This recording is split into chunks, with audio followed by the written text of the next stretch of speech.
சேத்தவர் இங்க வந்தார். எதுக்கு இதை மாட்டினீங்க?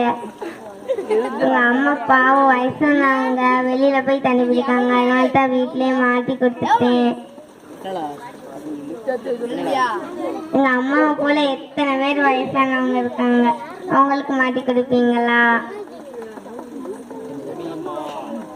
எங்களை பார்த்து சேர்மன் போடுவோம், சேர்மனை பார்த்து கிளர்க்கு போடுவோம், கிளர்க்கை பார்த்து போடுவோம். எங்கெல்லாம் போட்ட பொதுமக்கள் எங்க போய் தண்ணி பிடிப்பாங்க?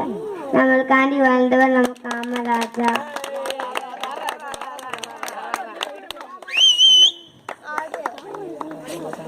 ஒரு பையன் ஆடு மேய்த்துக்கணும் போது காமராஜர் வந்தார். தம்பி பள்ளிக்கூடம் போலையான்னு கேட்டார். எங்க ஊர்ல பள்ளிக்கூடம் இருந்தா தானேயா பள்ளிக்கூடம் போவோம். பள்ளிக்கூடம் கேட்டுனா பள்ளிக்கூடத்துக்கு போவியா? நாங்க ஆடு மேய்த்தா தானே எங்களுக்கு சாப்பாடு. பள்ளிக்கூடத்துல மதியம் சாப்பாடு போட்டா நீ பள்ளிக்கூடம் போவியா? கண்டிப்பா போவியா? நம்ம நம்ம அதுக்காண்டி வாழ்ந்தவர் நம்ம காமராஜர். நம்மளுக்காண்டி மதிய உணவு திட்டம் கொண்டு வந்த நம்ம காமராஜா. நன்றி.